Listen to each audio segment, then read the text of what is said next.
Today, we're joined by Maya Reddy, an LGBTQ plus sports law and policy expert, former pro golfer, okay, cool, and advocate for trans inclusion in sports. Maya has worked with top organizations like the Women's Sports Foundation and National Center for Lesbian Rights. She's here to break down the LPGA's new gender policy, its impact on trans athletes, and what it means for the future of golf. Maya, thank you for joining us. Thank you for having me. I love to talk about how golf is actually gay, and I hate that everybody pretends like it's not gay. Okay, right? This is a great place to start. Elaborate, please. Yeah, I feel like it's really gay. Yeah. Yeah. Right? Yeah. Okay, so I feel like this is my first and only point. The Dinah Shore tournament and weekend. Right? Like, And weekend. so like the first major of the LPGA used to be called the Dinah Shore Classic or something like that, after the famous lesbian Dinah Shore. And it was on the same weekend as like the famous lesbian Dinah Shore weekend, which we all learned about in the L Word. Yes. Lesbian history, right? Yes. Have any of us been? No, never have. You? I'm scared. I think it's better that way. I was like, do we go? I mean, no. I think it. I'm scared too, but I love that it's a great place for other lesbians. Yeah, I'm worried I'd drown. Yeah, me too. Stop. Wink. Okay. No, the wink was bad. The wink was bad. No. The wink was bad. Sorry, everybody. Back to professional sports. Yeah. Okay, so you're so right. It is so gay. But it's okay. Before we get even deeper into this, I want to ask you something important. What's your longest drive ever? Personal best. It was like 290. The really funny Holy thing shit. is I just spent the week playing with Irene Crowchild. She's the first Indigenous woman to win the Canadian long drive competition. Whoa. This like badass queer Indigenous golfer. And yeah, she like crushes. So I was playing with her this week and I was like, I guess I don't hit the ball. Like, how do I hit it far? Well, like you're just what is she like? What's her average if she's long driving? What's she hitting? over 300. Jesus. Oh my god. Yeah. She's so cool. Coolest person I've ever met. So you're still playing. I played for the first time since my son was born 2 years ago this past week. Oh wow. Okay. Because he didn't want you to play. Yeah. He was like, "No, you can't play." Yeah, he's pretty against No, women's he's sports. yeah. Pretty against women's sports. Men make the rules. No, he really is. Yeah. No, that's so cool. Maya, we specifically we're excited to have you here because effective January 2025, the LPGA revised its gender eligibility policy for elite events. And we want you to help us really understand what this means. But I also want for our listeners to hear the intro sentences. For more than 7 decades, the LPGA has been a leader in championing diversity and inclusion, both on and off the golf course. The very start of the next paragraph is, at the same time, the LPGA represents the pinnacle of women's golf, where the best female players in the world compete to earn a living. It's already stinking, right? It's already smelling a little anti-trans. I love a policy that starts off with no offense, but Yeah. At the same time, hey, I didn't say anything yet. Hey. When you read this, what were your initial thoughts? So this sounds like so morbid, but it's kind of what I expected what would happen when the LPGA was like, we're going to reconsider this policy. And the funny thing is back, I don't know if it's like funny, haha, or funny, lol, the world is ending.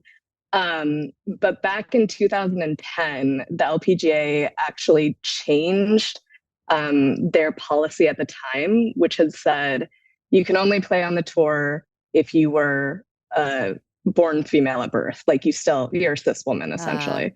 And they were sued by a trans long drive golfer, Lana Lawless. And kind of in response to that, they were like, oh shit, we should probably change this. they put it to a vote amongst tour players, and they all voted to get rid of that. So it's been 14 years. They have had like an imperfect but inclusive policy. And all of a sudden, one trans person is playing well, like you're supposed to do when you play professional sports, and everybody's freaking the fuck out. Yeah, can you tell our listeners a little bit more about Haley? Haley and yeah, the LPGA's Tien, drop the mic. the LPGA's response to one athlete doing well in their sport? Yeah, so Haley is the first professional trans woman to win. I said all of these adjectives in the wrong order.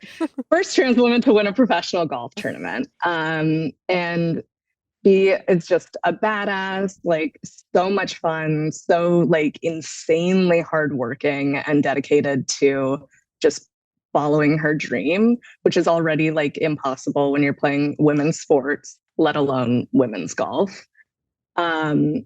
And so she started playing on these things called the mini tours. And this is where it gets convoluted. And I probably should have sent Harry like a map or like one of those like Lord of the Rings, like legends or whatever.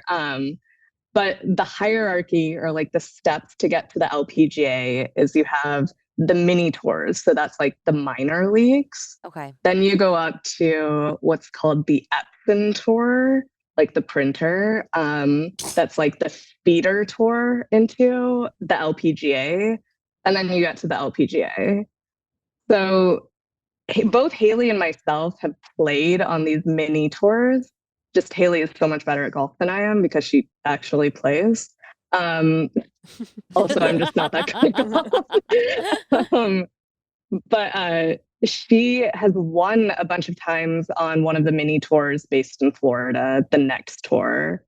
She recently advanced really far in qualifying to get on the Epson tour.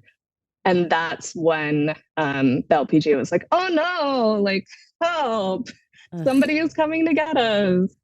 And that's kind of like the progression of where we're at now in terms of like how golf has been essentially being transphobic. Like it's all of the same stuff that we've seen with like Leah or Iman at the Olympics, right? Like Castor and Duthie, right? Like it's the same stuff just packaged in golf. And golf is already like super conservative. So it's grabbing a hold a little easier than like soccer, women's soccer, which like is women's soccer and the W are like the pinnacle, so to speak, of like inclusion, and golf is just like in the gutter. So how is that for you in working on Haley's team? Like what are next steps? Like what is the current like how are you going to fight something like this, or is that even possible with how things are currently set up? So it's a lot of education work. So I don't do law. I famously failed the bar, much to my parents' disappointment. Go on. And I refuse to take it again. So what I really focus on is like the policy making and like the educational kind of like social advocacy component of all of this. And I think for me, what feels really important is like, maybe hopefully we are able to get like a better policy, a more inclusive policy. There is a chance that even if we do get that policy, if people are still like uneducated and transphobic and falling into this fear mongering, like what's the longevity of that going to be? Like how effective is it going to be in like the long run? So for me, it's really all about like, hey, like how do we educate folks and like tear down this idea that trans people are this big bad wolf, which they're not, obviously. Like trans people, Haley, just want to play golf, and golf is such a stupid sport. Like, okay. I mean, It's so stupid. Like, calm down. I love that you say that because ultimately, we all love sports, but they're dumb. Like, Yes. like games. they're just They're games. They're silly. They're literally ball in hole or ball in net or ball in bat. Like, they're just games. Well, in golf, you're on your own. And there are testosterone levels that must remain below a certain level for eligibility here, which we already know is such a slippery slope because of women like Caster Semenya. Yes. Who have high levels of T. And I just always find it interesting because when we found out that there was something incredible about Michael Phelps' body, that he basically does not feel any pain after a workout, and then he creates really low levels of lactic acid, we weren't like, well, that's cheating. Yeah. Like the thing that we like about these athletes, the thing that we understand is that they're elite. Yes, that they're elite. And so you can't be regulating their bodies to try to make sure that they're as quote unquote normal as possible. Because then you're going to take out the thing that we love about the sport, which is that they're elite bodies, that they're athletes. Yeah. Yes. Sad. Sorry, go ahead, Maya. Apologies. Oh, yeah.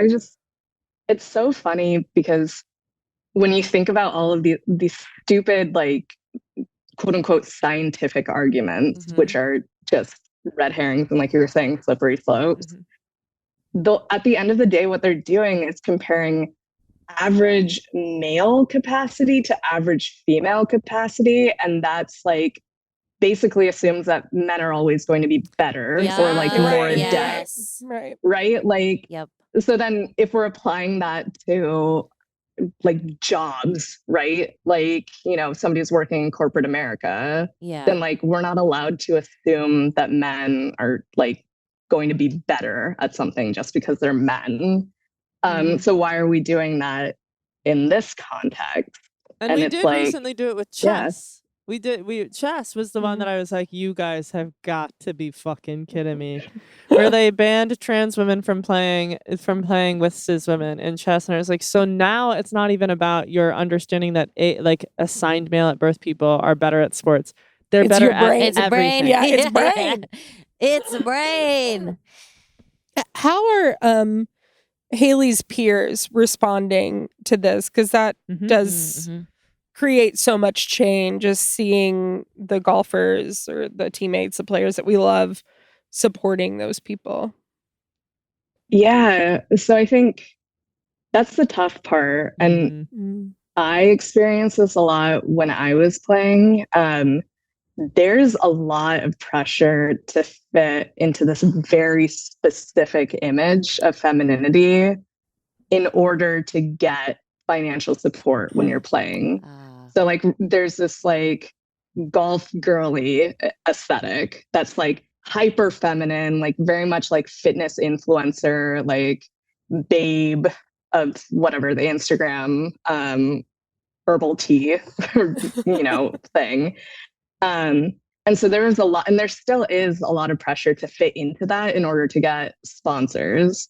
And so a lot of athletes playing are worried about, like saying something or doing something that could jeopardize what, like potential sponsors they may be able to get or sponsors that they currently have.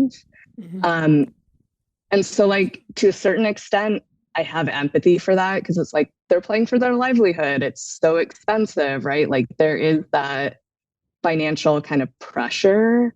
And then at the same time, I'm like, okay, right, like your lives aren't being threatened every day by, like the government. And you should say something.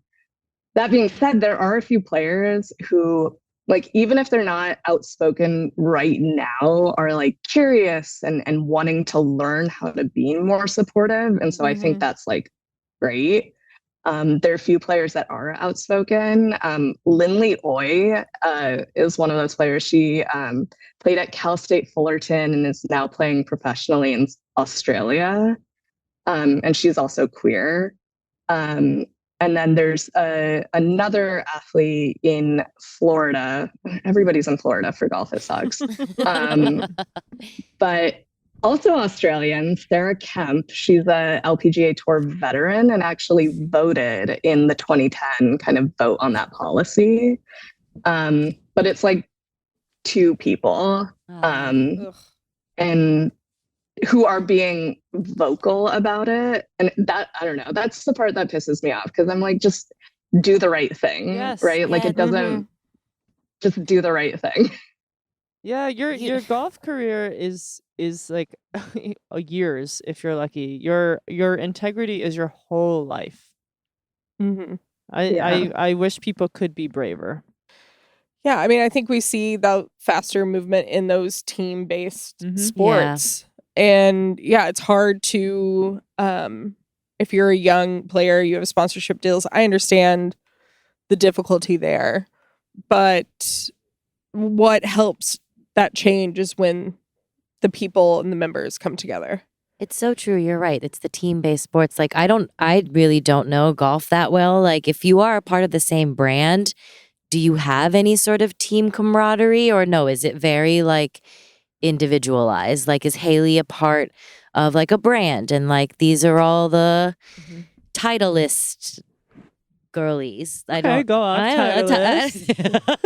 All right, somebody Like, knows a hell yeah. little bit. Thanks, All thanks right. to my father-in-law. Wow. But yeah, like is there like a camaraderie in golf in that way or is it not? Kind of. Okay. So when you play like in high school and college, you're on a team. It's still an individual sport, but like you're traveling with your team. Like at the end of the day, it's like combined scores of the player that like count towards the team score and all of that. So you're insulated in that way. You like have that camaraderie, like you have your people. Once you start playing professionally, that doesn't exist. So like we make friends with like obviously with our competitors, like the other players out there, but it's not the same. Yeah. It's like a very different vibe than when you're like all playing on the same side. Because it's like, I mean, I famously like to hate women when I'm playing a competitive sport because I'm like, no, I hate you. Like, I need to win. Listen, this is a safe space. Thank you for saying that. Yeah. I really want to be known for that sound bite. That's what we're gonna use. Yeah, Please.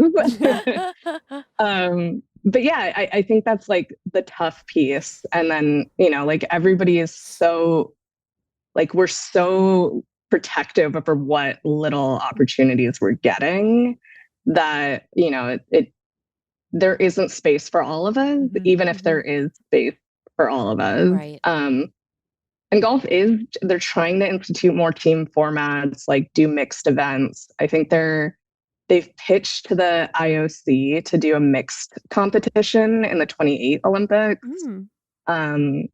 which is cool. But then they're using it as an excuse to say like, hey, we're actually inclusive because we're mixing genders. So like, it's a smoke screen. Yeah. But yeah, it's such a weird, like idiosyncratic, that's not like the right word, but just like a very particular sport where like it changes level to level. Like even when you play junior golf, junior sports, like junior competitive sports are so cutthroat and I feel like not okay. Like parents all need to calm down. Yes. But even then it was still different because we're all kids, right? Like even if we're competitive, like we just want to hang out with each other. Yeah. And when you're playing professionally, it's like technically you're supposed to be adults, but like, we're not. Or at least I don't feel like I'm an need to adult. pick as an enemy of a pod? What players have been openly in support of this this new protocol? Amy Olsen. Okay. She is All right. Okay. Watching you, bitch. Yeah. Writing it down. Allegedly, she complained about the LPGA putting up a pride flag post. And there's some other players, like she has been the most vocal about like, excluding Haley and just essentially being queer and transphobic. So like number one, Enemy of the pod. one of the top people. Amy Olsen. Yeah. Write it down, I'm jockstraps. looking her up right now. I gotta see her face, Tien, so I know who to punch. Yeah. I know. I think we all know I think I know what she looks like. I feel like Yeah. I can kind of put it together. I'm feeling it. I'm feeling like, Oh, yeah. You probably guessed it. White woman with dirty blonde hair. we Okay. all knew it was We gonna all be knew her. it. Not surprised by this. Okay. Any brunettes? I don't know, maybe. Let me just start going down the like list of tour players. Yeah. Like you. We're putting together a master doc. We're not going to say what it's for, but we're putting together a master doc of enemies of the pod. And if you subscribe to our Patreon, which we don't have, you can have it too. That's right. Yeah. So when you say you're doing like the policy education part of it, what does that look like? So a lot of what I've been doing so far has been like talking to players and just kind of providing a resource to be like, hey, like no stupid questions. Obviously, don't be a dick, but like I'm here to answer your questions to the best of my ability. If I don't know something, like there, you know, as we all know, a lot of incredible resources out there. And just kind of being like, hey, I don't want this to feel intimidating, because I think, you know, mainstream media like, tends to, you know, make it seem like a big thing. And it really isn't, right? It's just like trans folks want to play sports. That's it. Yeah. Right? Like that's it. So yeah, that's like the big thing that I've been doing. And then talking to like various like stakeholders in the golf space. So one of the things I did last week was I put together or helped Athlete Ally put together an all queer team for Adidas in Bad Bunny's charity golf tournament. I love all of the words that you just said. There's so many words. I don't really know who Bad Bunny is, but like even more obsessed. Bad Bunny is a queer ally. Queer ally. Bad Bunny. He's a queer ally. So that's great. What organization was that? Athlete Ally?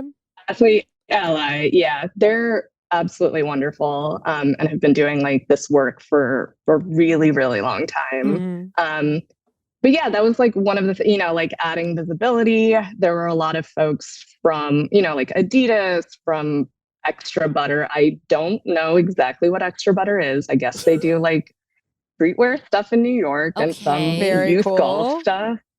They're very, very cool. And I'm sorry that I don't know that much about them. That's okay. But they were like very much ally.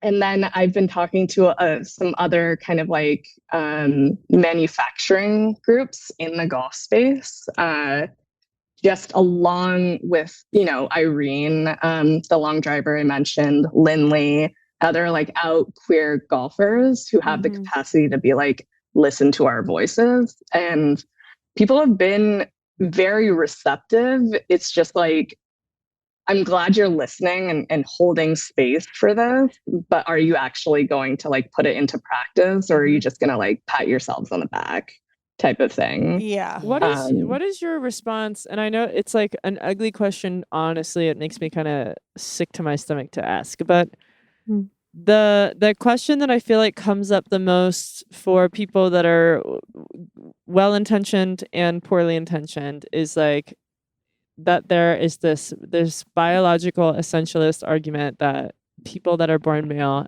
and trans, aka trans women, are naturally stronger and better than their cis women counterparts. How do you handle that with deafness instead of anger? Like what is it that you say when you're providing a safe space for questions like that?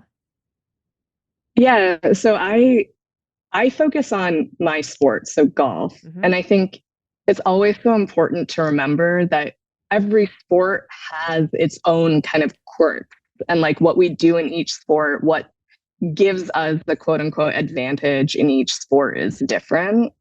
And I think a lot of times, like in the broader conversation, people are equating like track and field and swimming as, being representative of all sports. And that's not true. Like track and field and swimming, you're going fast. In golf, you're not going fast, right? And it's like the opposite.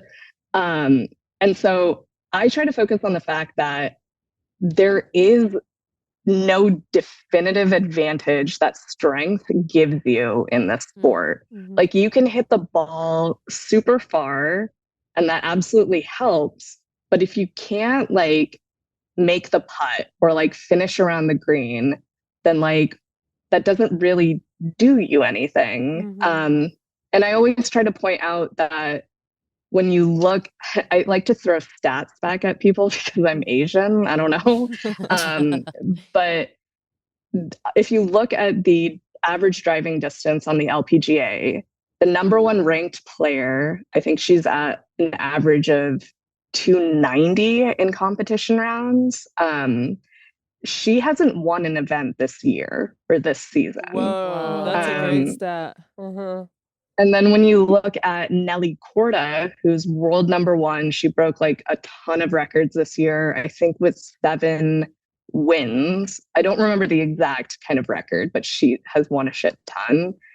She is like not there. I think she's at least 20 or 30 yards off of that. And then when you look at Lydia Ko, who's the gold medalist from this year, she's even further down.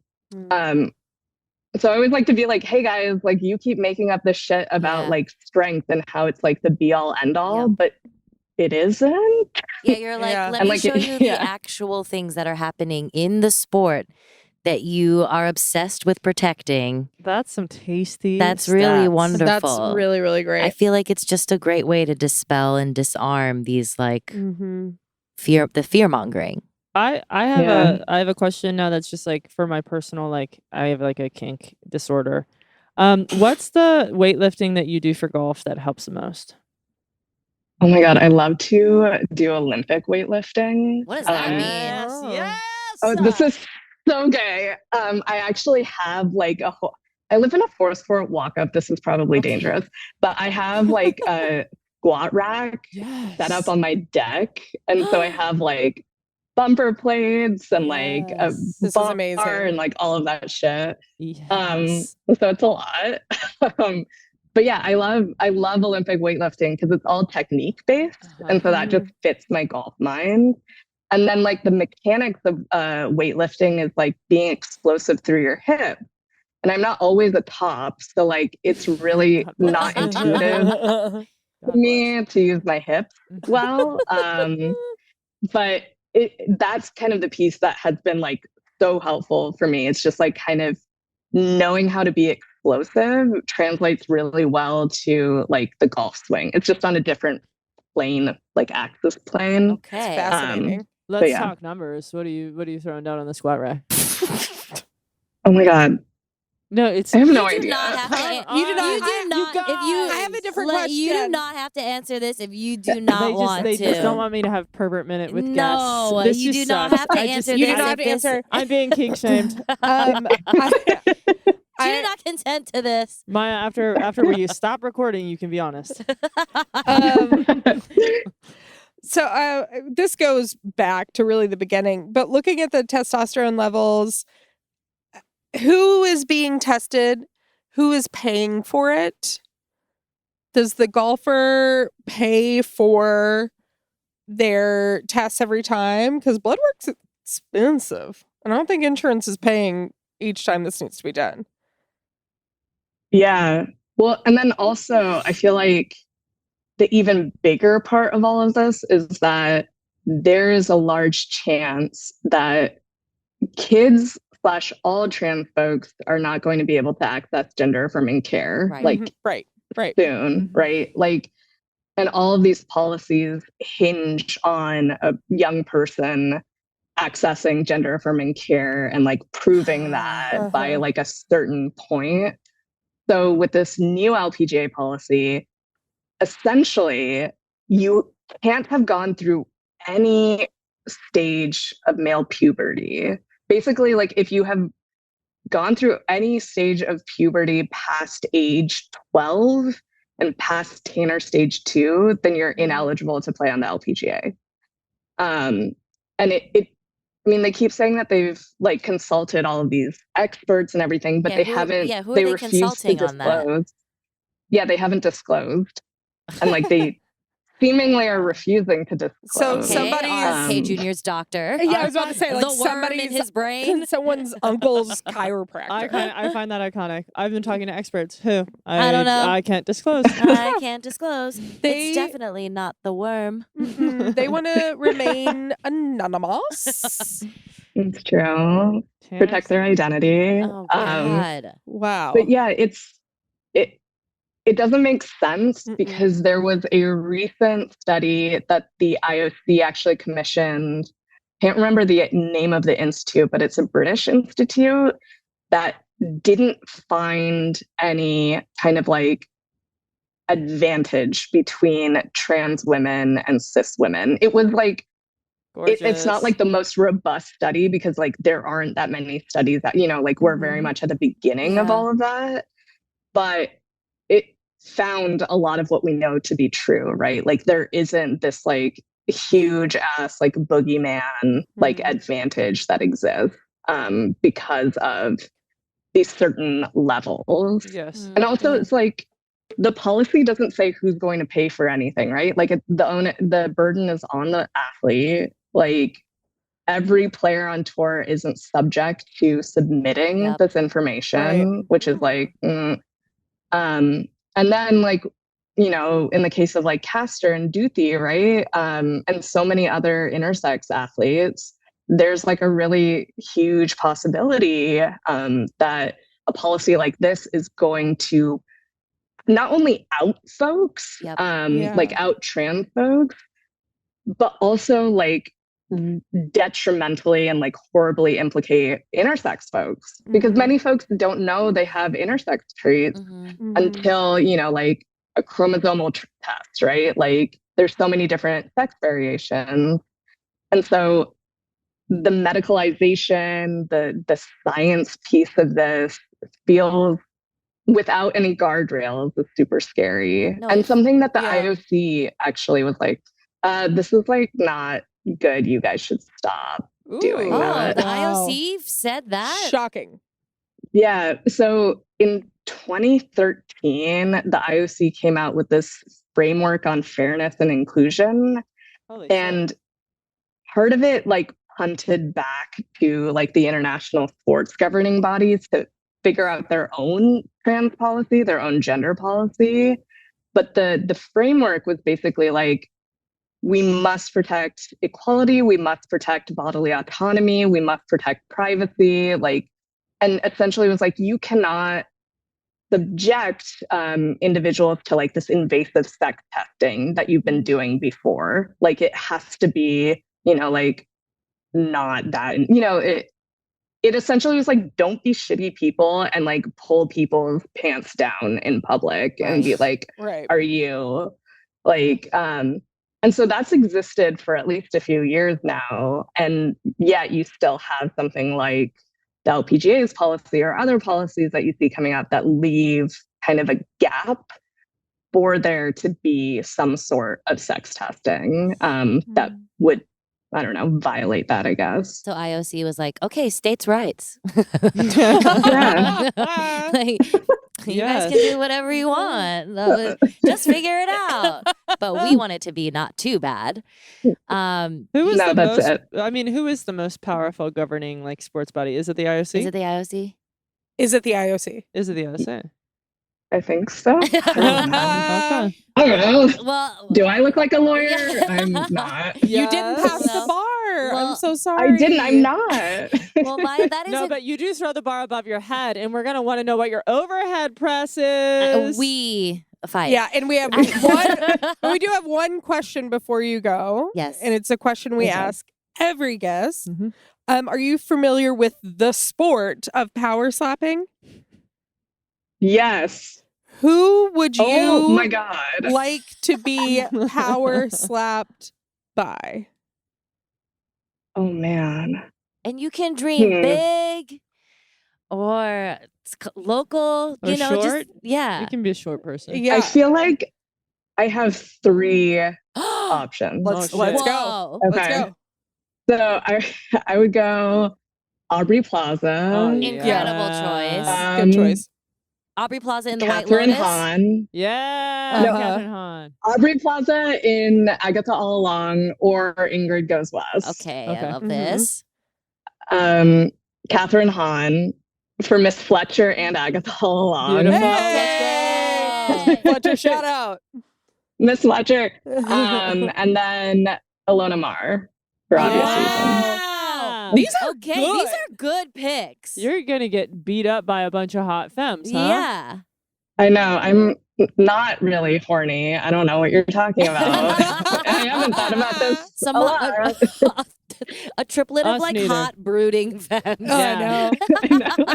Excellent picks. Well, Maya, thank you so much for taking the time This has been awesome. to sit with us and talk about the LPGA, and also thank you so much for all your work. Truly. We're gonna Mhm. take what you have taught us, and hopefully, jockstraps will try to be good allies to trans athletes.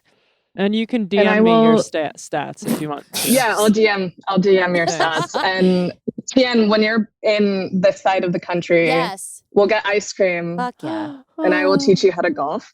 I guess my yeah, two I would contributions. love that. Ice cream. I just want to be better than my father-in-law. That's really just I a Wow. totally hear Got that. it. Yeah, mean? that's a lot of our That's a goals. dream. Okay. Well, That is the thank you dream. so much. Thank you guys. Thank you, Maya. Bye, Maya. Bye. Bye.